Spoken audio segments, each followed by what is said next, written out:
समर्पण और विनम्रता का मिश्रण ही भक्ति कहलाता है। चाहे तुलसीदास जी हों, चाहे सूरदास जी हों या हो मीराबाई, इन सभी में एक कॉमन चीज़ थी कि ये भगवान की भक्ति करते थे और आज इनको इनकी भक्ति की वजह से ही जाना जाता है। आज के समय में भी एक ऐसे भक्त हैं जिनको इनकी भक्ति की वजह से ही जाना जाता है। आज के समय के स्पिरिचुअल गुरु जो हर जगह छाए हुए हैं, इंस्टाग्राम पर 5.9 मिलियन से ज़्यादा फॉलोवर, यूट्यूब पर 5.5 मिलियन से ज़्यादा फॉलोवर, आज के समय के स्पिरिचुअल गुरु जिनको हर जाति, हर धर्म का व्यक्ति इनको फॉलो करता है, इनके वीडियोस देखता है, इनकी जो कही हुई बातें हैं, जो लाइफ के लर्निंग लेसन है, उनको फॉलो करता है, इनसे मिलने आते हैं। आज स्पेशली भारत से ही नहीं, स्पेशली विदेशों से भी इनसे मिलने आते हैं। इसलिए इन्होंने भजन मार्ग, इनका जो ऑफिशियल चैनल है, उसको इंग्लिश में भी बनाया उन्होंने। तो आज हम जिस स्पिरिचुअल गुरु की बात कर रहे हैं वो बहुत ही स्पेशल है, बहुत ही खास है। क्यों? क्योंकि मेरे लिए बहुत खास है और डेली इनके जो वीडियोस आते हैं उसके माध्यम से लाइफ के लर्निंग लेसन सीखने को मिलता है और बहुत कुछ सीखने को मिला है मुझे। तो मैंने सोचा कि भैया सीखते रहो, सिखाते रहो। तो आप भी अगर एक ऐसे स्पिरिचुअल गुरु के बारे में जानना चाहते हैं, कैसे वो राधा रानी के अनन्य भक्त बने, सालों तक काशी के गंगा घाट पर रहे और सालों से वृंदावन धाम में रह रहे हैं, दोनों किडनी फेल होने के बाद भी, खराब होने के बाद भी कैसे वो भक्ति मार्ग पर चले और आज लोगों को प्रेरणा दे रहे हैं कि वो भी भक्ति मार्ग पर चलें, लाइफ में ग्रो करें। आपकी लाइफ का पर्पस क्या है, आपका जन्म क्यों हुआ है, कंसिस्टेंसी कैसे लाई जाती है जीवन में, अगर आपको कोई भी परेशानी होती है उसका हल कैसे निकालें, हर सवाल का जवाब है इनके पास। आप इनके वीडियोस देखेंगे, इनके पास लाइफ के हर सवाल का जवाब है।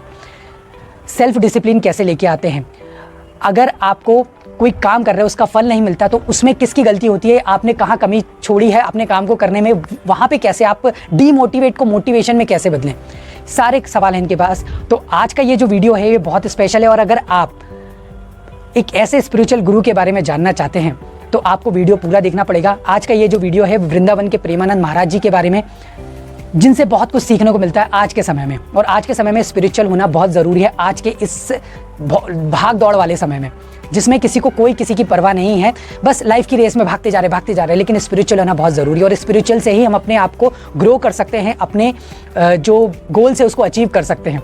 आज का ये जो वीडियो वृंदावन के प्रेमानंद महाराज जी के बारे में, और अगर आप भी उनके बारे में कुछ जानना चाहते हैं, जीवन परिचय के बारे में जानना चाहते हैं, कैसे किडनी फेल होने के बाद भी वो राधा रानी के अनन्य भक्त बने, वो जानना चाहते हैं, उनका लाइफ का उनका बचपना कैसा था, उनके लाइफ के बारे में जानना चाहते हैं तो वीडियो पूरा देखना पड़ेगा। नमस्कार, मैं हूं आपका दोस्त सत्यम, पर्सनल ग्रोथ ट्रेल विद सत्यम में आपका स्वागत है।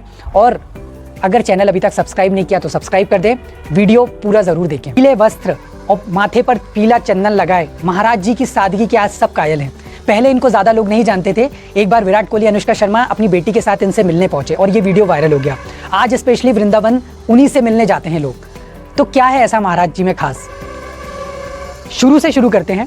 अनिरुद्ध कुमार पांडे, जिन्हें आज हम प्रेमानंद महाराज जी के भी नाम से जानते हैं, उनका जन्म कानपुर जिले के अखारी गांव में बेहद ही सात्विक ब्राह्मण परिवार में हुआ। इनके दादाजी ने संन्यास लिया था, पिताजी ने भी बाद के दिनों में संन्यास लिया। माताजी भगवान की भक्ति करते थे, माता पिता दोनों मिलकर साधु संतों की सेवा किया करते थे। बचपन से ही इनको भक्ति का माहौल मिला, बचपन से ही इनके घर में भक्ति का माहौल था। जब 5वीं कक्षा में थे तब गीता प्रेस की सुख सागर गीता पढ़ना स्टार्ट किया और तभी से इनके मन में विचार आने लगे कि मेरी लाइफ का पर्पस क्या है, अगर मेरे माता पिता नहीं रहे तो मेरा क्या होगा, मुझे जीवन भर कौन प्यार कर सकता है। जब ये 9वीं कक्षा में पहुंचे तो इनके अंदर स्पिरिचुअल इनलाइटमेंट की भावना इतनी बढ़ गई कि इन्होंने घर त्यागने का फैसला किया। जब इन्होंने ये बात इनकी माँ को बताई, क्यों? क्योंकि उनको नहीं लग रहा था कि स्कूल लाइफ में वो इतने, उनको जो स्पिरिचुअलिटी के प्रति, जो भक्ति के प्रति उनके भाव थे, वो स्कूल में उनके गोल्स पूरे नहीं होंगे, स्पिरिचुअल गोल्स। ये बात इनके पिताजी को पता चली तो इनके पिताजी उनको एक गुरुदेव के पास ले गए। वहाँ पर गुरुदेव ने कहा कि इस बालक को 1 हफ्ते तक आश्रम में छोड़ दीजिए, 1 हफ्ते बाद ये दौड़ता हुआ आपके पास आ जाएगा, अगर ऐसा नहीं होता है तो मैं ऐसे एक मंत्र दे दूंगा। 1 हफ्ते तक गुरुदेव पूरे आश्रम का काम उनसे करवाते थे और भोजन के लिए एक ही टाइम भोजन मिलता था उनको। लेकिन प्रेमानंद महाराज जी ने अपनी जिद नहीं छोड़ी, उन्होंने 7 दिन तक गुरुदेव की आज्ञा का पालन किया, पूरे आश्रम का काम किया। और जब गुरुदेव ने ये नोटिस किया कि ये अपनी जिद नहीं छोड़ने वाले तो उनको एक मंत्र दिया, उनको एक के साथ 2 मंत्र दिए। जब उन्होंने पूछा कि दूसरा कृष्ण जी का मंत्र क्यों दिया आपने, तो उन्होंने कहा कि कृष्ण जी का मंत्र तुम्हारे बाद में काम आ सकता है। और हुआ भी कुछ वैसा ही, जब वो कृष्ण और राधा रानी के प्रति आकर्षित हुए तो यही मंत्र का जाप करते थे। अब जब उनकी उम्र 13 साल हुई तो उन्होंने अपनी लाइफ में एक कड़ा डिसीजन लिया, वो सुबह के 3 बजे घर से भाग गए और काशी जाकर रहने लगे। इनके पिताजी आए इनके पास इनको वापस ले जाने के लिए, लेकिन इन्होंने अपने पिताजी को मना कर दिया, उनके साथ जाने से मना कर दिया। उन्होंने कहा कि मैंने अपना जीवन भगवान के नाम समर्पित कर दिया है, भक्ति करना चाहता हूँ मैं, इसलिए मैं आपके साथ नहीं चल सकता। तब इनके पिताजी ने इनसे कहा कि तुम्हारे बारे में कुछ भी गलत सुनने को नहीं आना चाहिए और प्रेमानंद महाराज जी ने अपने पिताजी को प्रॉमिस किया कि वो जीवन में ऐसा कोई गलत काम नहीं करेंगे जिनसे उनका नाम खराब हो। अब काशी में प्रेमानंद महाराज जी की जो दिनचर्या थी बहुत ही सात्विक थी। वो तुलसी घाट पर या गंगा जी में 3 बार स्नान करते थे और भगवान शंकर का ध्यान लगाते थे, और जब भी उनको भूख लगती थी वो भिखारियों के बीच में बैठकर, सिर्फ एक बार भिखारियों के बीच में बैठकर भिक्षा ग्रहण करते थे। उसमें भी अगर कुछ मिल जाता था तो खा लेते थे, वरना गंगा जल पीकर ही काम चलाते थे। एक बार वो भगवान शंकर का ध्यान लगा रहे थे और उनके मन में आने लगा कि वृंदावन कैसा होगा, वृंदावन के लोग कैसे होंगे, कृष्ण जी कैसे होंगे, राधा रानी कैसे होंगी। वो भगवान शंकर जी का ध्यान लगाते थे, भगवान शंकर जी के भक्त थे। उन्होंने इस बात को ज़्यादा भूल गए इस बात को। एक बार जब वो ध्यान लगा रहे थे तो एक साधु महात्मा आए और उनसे कहने लगे कि भाई जी, काशी के कॉलेज में श्री राम शर्मा आचार्य ने धार्मिक कार्यक्रम रखा है जिसमें हमको चल के देखना चाहिए, जिसमें दिन में चैतन्य लीला और रात में रास लीला होने वाली है। तो प्रेमानंद महाराज जी ने कहा कि मुझे एकांत पसंद है, मैं एकांत में ही रहना चाहता हूँ, आप चले जाइए। लेकिन उन्होंने कहा कि वृंदावन से, जब वो संत महात्मा जी ने कहा कि वृंदावन से कुछ लोग आए हैं ये कार्यक्रम करने, तो महाराज जी ने सोचा कि ये महात्मा हमसे इतना बार बार जिद क्यों कर रहे हैं, ज़रूर इसमें भगवान शंकर की कोई कृपा होगी। वो उनके साथ चले गए। जब वो दिन में चैतन्य लीला देख रहे थे तब उनको इतना आनंद आने लगा कि वो रात में जो शुरू होने वाली रासलीला थी उस पर पहले ही पहुंच गए, और 1 महीने जो प्रोग्राम चला उसमें वो प्रोग्राम शुरू होने से पहले ही वहाँ पहुँच जाते थे। अब उनको वृंदावन जाने की उत्सुकता बढ़ गई। उन्होंने कार्यक्रम के संचालक से कहा वृंदावन धाम जाने के लिए साथ में, तो उन्होंने मना कर दिया। लेकिन उन्होंने ये ज़रूर कहा संचालक ने कि बाबा जी, एक बार अगर आप वृंदावन धाम आ गए तो बाके बिहारी जी आपको छोड़ेंगे नहीं। अपनी दिनचर्या में व्यस्त हो गए, दिन में 3 बार स्नान करना और अपनी भक्ति करना। उनकी मुलाकात संकट मोचन हनुमान मंदिर के युगल किशोर जी से हुई। युगल किशोर जी उनको प्रसाद लेकर आए और उनको देने लगे, तो उन्होंने मना कर दिया। वो किसी से कुछ लेते नहीं थे प्रेमानंद महाराज जी। युगल किशोर जी ने कहा कि मेरे मन में ऐसा है कि प्रसाद आपको ही देना चाहिए। जब युगल किशोर जी से उनकी मुलाकात हुई और बातचीत बढ़ी, तब उन्होंने युगल किशोर जी से कहा कि आप हमें वृंदावन धाम पहुँचा सकते हैं। तब युगल किशोर जी ने उनको कहा कि बस इतनी सी बात, और उनको मथुरा वाली ट्रेन में बैठा दिया। ट्रेन में उनको 2 लोग मिले जो उनकी बातों से बहुत ज़्यादा प्रभावित हुए। वो उनको कुछ पैसे देना चाहते थे, लेकिन उन्होंने पैसे लेने से मना कर दिया। ऐसे हैं हमारे प्रेमानंद महाराज जो किसी से कुछ भी नहीं लेते, बहुत ही सात्विक, बहुत ही सिंपल। मथुरा पहुँचे। मथुरा में यमुना जी में स्नान करके जैसे ही वो राधा कृष्ण मंदिर में पहुँचे और वहाँ पहुँच वो बहुत ज़ोर ज़ोर से रोने लगे। ऐसा लग रहा था मानो कि एक खोया हुआ बच्चा अपनी माँ से मिलता है, या सालों बाद एक बच्चा अपनी माँ बाप से मिलता हो। वो सिर्फ रोए जा रहे थे, भीड़ इकट्ठा हो गई, उनकी आंखों से आंसू रुक नहीं रहे थे। इतने में एक आदमी आया और उनसे कहा कि महाराज जी, क्या मैं आपकी कोई मदद कर सकता हूँ? तो उन्होंने कहा कि मुझे वृंदावन धाम जाना है। तो उस आदमी ने प्रेमानंद महाराज जी से कहा कि वृंदावन धाम तो बहुत बड़ा है, आपको कहाँ जाना है? तो प्रेमानंद महाराज जी ने कहा कि उन्होंने शायद रमन रेती का नाम सुना था, तो उन्होंने कहा कि मुझे रमन रेती जाना है। अब रमन रेती, उस आदमी ने उनको रमन रेती पहुंचा दिया। रमन रेती में उन्होंने सैर की। उसके बाद बाके बिहारी जी के खूब दर्शन किए। उनकी मुलाकात श्याम सखा जी से हुई, जिन्होंने उनको जगन्नाथ जी के आश्रम में रहने के लिए व्यवस्था कराई। अब आश्रम में जब वो रहने लगे तो आश्रम की जो व्यवस्था थी वो बहुत भीड़ भाड़ वाली थी, बहुत ज़्यादा क्राउड था वहाँ पे, आवन जावन बहुत ज़्यादा थी, और उनको एकांत पसंद था। तो वो वापस काशी आ गए और काशी में आके वही दिनचर्या अपनाने लगे। लेकिन जब भी वो ध्यान लगाते थे तो उनको वृंदावन की याद आती थी। वो इस बात को समझ गए कि अब वो वृंदावन धाम के अलावा नहीं रह पाएंगे कहीं और। वो बहुत जल्दी इस बात को समझ गए और वापस वृंदावन धाम चले गए। अब वृंदावन धाम में महाराज जी की जो दिनचर्या थी वो बहुत ही ज़्यादा व्यस्त थी। वो पहले परिक्रमा करते थे वृंदावन धाम के, उसके बाद बाके बिहारी जी की दर्शन करते थे। एक बार एक संत ने उनसे कहा कि महाराज जी, आपको श्री राधा वल्लभ जी के भी दर्शन करने चाहिए। जब वो राधा वल्लभ जी के दर्शन करने पहुँचे, उसके बाद वो डेली घंटों घंटों श्री राधा वल्लभ जी को निहारते रहते थे। उनकी भक्ति और डेडिकेशन को देखकर श्री हित गोविंद सरल गोस्वामी महाराज जी उनसे बहुत ज़्यादा प्रभावित हुए। फिर उनकी मुलाकात श्री हित मोहित मराल गोस्वामी जी से हुई, जिन्होंने बहुत ही प्यार से प्रेमानंद महाराज जी को राधा वल्लभ संप्रदाय में दीक्षा दी। और श्री हित मोहित मराल गोस्वामी जी ने ही उनको हरिवंश का नाम जपने के लिए और राधा जी का नाम जपने के लिए ही कहा। तब उन्होंने महाराज जी की, गोस्वामी जी की बात नहीं मानी। लेकिन एक बार जब वो परिक्रमा कर रहे थे तो उन्होंने पाया कि वो अपने आप ही श्री हरिवंश का नाम जप रहे हैं। एक बार ऐसे ही वो परिक्रमा कर रहे थे तो एक छोटी सी बालिका जो राधा वल्लभ संप्रदाय का भजन गा रहे थे, उन्होंने उनसे कहा, महाराज जी ने उस बालिका से कहा कि ये भजन हमें आप सिखाएंगे? तो उस बालिका ने कहा कि महाराज जी, इसके लिए आपको श्री राधा वल्लभी बनना पड़ेगा।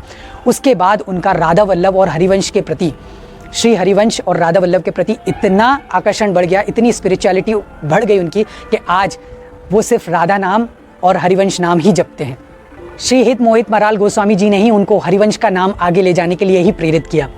उसके बाद उनकी मुलाकात श्री हित गोविंद शरण महाराज जी से हुई, जिन्होंने हित गोविंद शरण महाराज जी सहचारी भाव से में रहने वाले प्रमुख संतों में से थे, जहां उन्होंने प्रेमानंद महाराज जी को 10 साल तक दीक्षा दी और उन्हीं की गाइडेंस में प्रेमानंद महाराज जी सारे काम करते थे। एक बार परिक्रमा करते हुए जब वो दोनों थक गए तो उनके जो गुरु, जो हित गोविंद शरण महाराज जी जो उनके गुरु भी बने, उन्होंने कहा कि जाओ माधुकरी, जिसे भिक्षा कहते हैं, मांग कर लेके आओ। ये भी कहा कि भिक्षा मांगते समय किसी भी वृंदावनवासी से उसकी जाति के बारे में मत पूछना।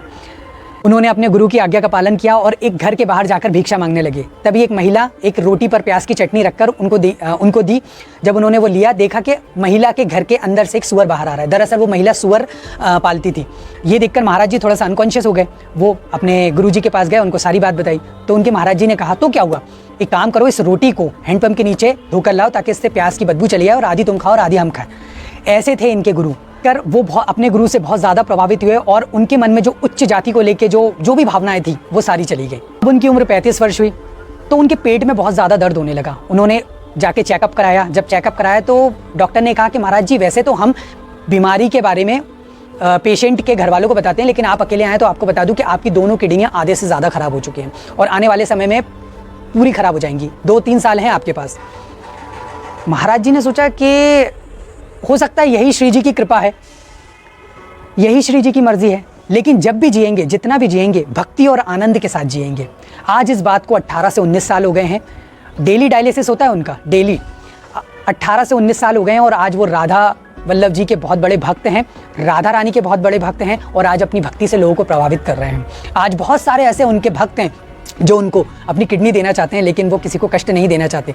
प्रेमानंद महाराज जी कहते हैं, ये जो शरीर है, ये श्री जी ये एक मशीन की तरह है। जब तक श्री जी इसमें करंट दे रही हैं तब तक ये मशीन चल रही है। जिस दिन श्री जी इसमें करंट देना बंद कर देंगे उस दिन ये मशीन भी बंद हो जाएगी। ऐसे हैं हमारे प्रेमानंद महाराज जी, बहुत ही सात्विक, सिंपल, और आज इनके पास हर सवाल का जवाब है।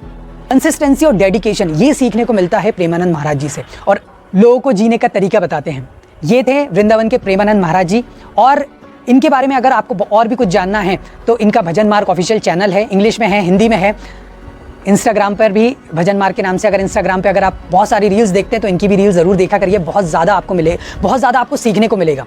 और क्या होता है ना, आज की भागदौड़ भरी लाइफ में हमें हर चीज़ मिल जाती है, हमें कॉमेडी आसानी से मिल जाती है, हमें इन्फॉर्मेशन आसानी से मिल जाती है, लेकिन स्पिरिचुअल होना भी बहुत ज़रूरी है। आज के समय में स्पिरिचुअलिटी का मतलब ये नहीं है कि सिर्फ भगवान की पूजा करते रहना। स्पिरिचुअलिटी का मतलब है कि लाइफ में अगर गुस्सा आ जाता है उसको कैसे कंट्रोल करें, अपने इमोशंस को कैसे कंट्रोल करें, अपने लाइफ का पर्पस क्या रखें, अपने गोल को कैसे सेट करें, ड्रीम्स कैसे होने चाहिए, आपके लोगों के प्रति व्यवहार कैसा होना चाहिए। ये भी लाइफ में स्पिरिचुअलिटी का काम करता है। आज के इस लोग जॉब करते हैं, स्टूडेंट हैं, पढ़ाई में व्यस्त रहते हैं, बिजनेसमैन है, अपने बिजनेस में व्यस्त रहते हैं, लेकिन स्पिरिचुअलिटी का मतलब ये इन्होंने सिंपल से बताया है कि आप किसी भी जाति धर्म से हो, सिर्फ नाम जप करिए। आप जिसको भी मानते हैं, अपने गुरु को मानते हैं, अपने भगवान को मानते हैं, उसका नाम जप करते रहिए। थोड़ा सा समय निकाल के आपके सारे काम बनेंगे और आप लाइफ में ग्रो कर सकते हैं। और पीजीटी विद सत्यम में भी हम यही सीखते हैं कि सीखते रहिए, सिखाते रहिए, हंसते रहिए, मुस्कुराते रहिए। मिलते हैं नेक्स्ट वीडियो में। जब तक वीडियो को पूरा देखने के लिए आपका दिल से बहुत बहुत धन्यवाद। जय श्री राधे।